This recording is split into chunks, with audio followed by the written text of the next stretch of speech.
Hello again, everyone. I hope you're all doing well. Now, it's the second week of October, and that means we're on to our next album review for the month. Now, last week, we reviewed Tech N9ne's 2010 EP, Seepage, a horrorcore hip-hop classic. Today, we travel back in time, 11 years, to 1999, as we cover one of my favorite melodic death metal bands, Sweden's very own Arch Enemy, and their third studio album, Burning Bridges. Now, this was the last album with the original lineup, and it's often overlooked in their overall catalog, in my opinion at least. Well, I'm here to remedy that, so without further ado, this is my review of Arch Enemy's third album, 1999's Burning Bridges. Number 1, The Immortal. This song is fucking insane. What a way to start the album. The guitar work is scattered and frantic before sliding into this sinister-sounding riff during the chorus, and Johan Leva's vocals help to bring everything together. Something about this makes me think of the Starz TV show Spartacus, like a bloody fight to the end type of feel. I give this one a 10 out of 10. Number 2, Dead Inside. This is my number 1 favorite song from this band.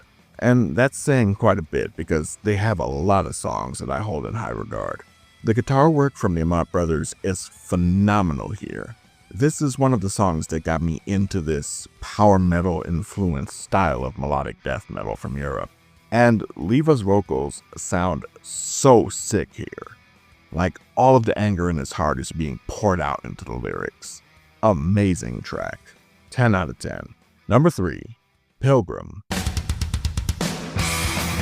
The beginning of this sounds like Metallica fused with Iron Maiden with a little bit of Carcass. Again, this one reminds me of the series Spartacus. I just see gladiators slaying their masters and being freed from slavery. Also, tell me that hook doesn't sound eerily similar to the hook of Aerials from System of a Down. The lyrics aren't the same, but the melody is exactly the same, and I mean exactly, as verbatim as possible. Listen to it and see for yourselves. I give this one another 10 out of 10. Number 4, Silverwing. Another one of my absolute favorite Arch Enemy songs. Now, I remember seeing this on the Tyrants of the Rising Sun live concert with Angela Gasso on vocals. I was blown away at how good this song was. And at the time, I had no idea that she was their second singer. So imagine my surprise when I went back in their catalog and found out about Johan Leva and that he actually performed the original version on this album. I loved the overall aggression of the music and Leva's vocals and that melodic guitar part during the chorus and that guitar solo, man. What a great fucking song. 10 out of 10. Number 5, Demonic Science. This one starts out heavy as fuck. It's like an army of goddamn demons charging towards their opponents, dead set on ravaging everything in sight. Christ, the guitar work sounds so sick, and that melodic part during the hook, it's like something out of Dragon Ball Z, let me tell you. So fucking cool. It's just so fucking cool. And once again, Johan Leva kills it on the vocals. I give this one another 10 out of 10. Number 6, Seed of Hate. Now, I was banging my head immediately to this one when it started.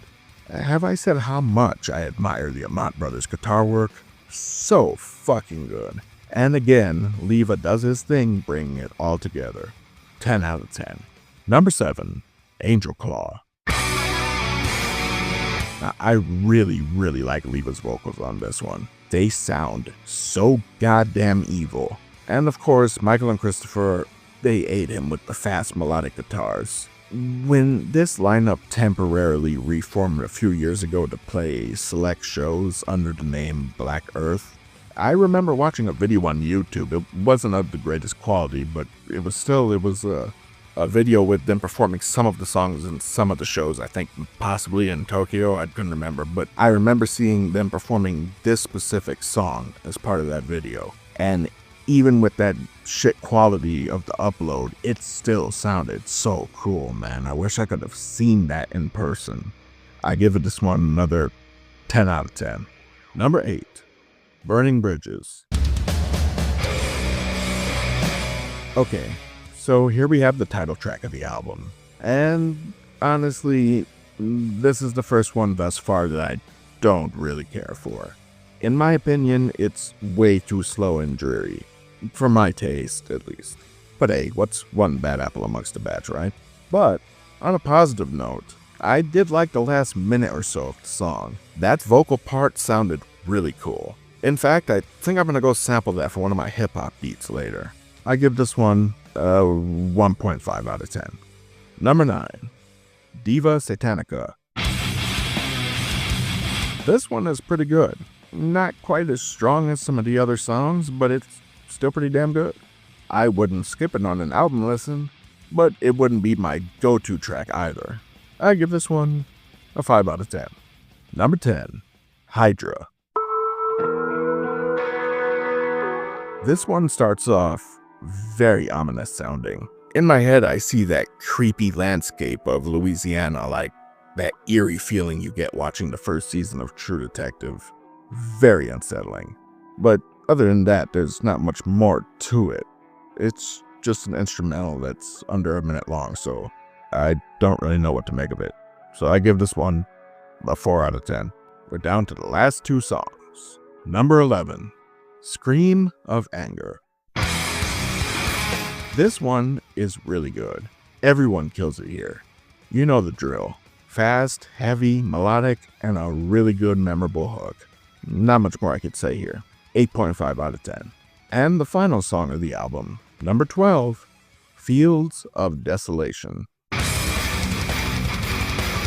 And we closed the album with another one of my top 5 favorite songs from these guys. I love this song. I really, really, really love it. So fucking aggressive. So angry. So much despair and frustration in the vocals. And the guitars elicit this feeling of an impending panic attack before sliding into this melodic section. It's just so powerful. So powerful. It makes me think of the final scene between Wolverine and Jean Grey's Dark Phoenix in the X-Men 3 The Last Stand movie from 2005. Like when she keeps destroying his body, but his rapid healing allows him to keep pushing forward until he's able to pierce her with his claws. So intense. And the dual guitar harmonies between the Amat brothers at the end really seals the deal for me on this one. This song is one of the many reasons why I decided to actually pick up a guitar and learn how to play. Absolutely phenomenal. Now, it's a shame though that they never actually play this song live anymore, at least not in its entirety as the way it appears on the album. Now they just play the main riff and they just automatically follow it by the solo together and kind of present it as this live instrumental piece. I'm not exactly sure why, but hopefully at some point they start playing the full version live, because this song kicks all kinds of fucking ass on every level possible. I give this one a full 10 out of 10. Overall, this is a fucking amazing album. Although I'm a big fan of every era of Arch Enemy, this particular album, their last with the immensely talented and underrated Johan Leva on vocals, is one of, if not my favorite album in the band's entire discography. On any given day, tying with the following record, Wages of Sin, the first with Angela Gasso on vocals. Now personally, I was not a fan of the band's first 2 albums with Leva, Black Earth and Stigmata, but the change in direction on this 3rd record, with the more power metal elements added into the guitar work, is a huge part of what made me start to like this kind of melodic death metal. It made it a lot easier for me to get into harsh vocals as long as the music was fast, heavy, and ultra melodic in contrast. I often wonder what the band would have sounded like in preceding years had Leva stayed on as their singer instead of them bringing on Gasso. But I honestly can't complain about the music we got in the following decades either. I mean, Angela Gasso and Lisa White Lutz are amazingly talented in their own unique ways. If you're a newer Arch Enemy fan from recent years and are curious what they sounded like in their formative period, I highly recommend this album. If you're someone who's looking to ease themselves into familiarity with melodic death metal as a genre, or at least this style of melodic death metal, again, I highly recommend this album. Personally, it was a gateway for me into the genre, and I still feel that it's one of the best albums to ever come out of the Gothenburg scene. A few lesser quality tracks here and there, but for the most part, this album is full of really strong, well-written, memorable, timeless songs. With that being said, I give this album a 9.5 out of 10. I'd like to take this time to thank my editor for all his hard work, and to thank you all for your time as well. I sincerely appreciate it. If you enjoyed this review, I kindly ask that you hit that subscribe button, leave a like and a comment, click the bell for all notifications, and share this video with anyone that you feel may be interested. Join me next week for our third review of the month as we take a look at Brother Lynch Hung's 2024 album, Season of the Sickness 2, Kevlar. Until then, everyone, be safe and take care of yourselves and each other.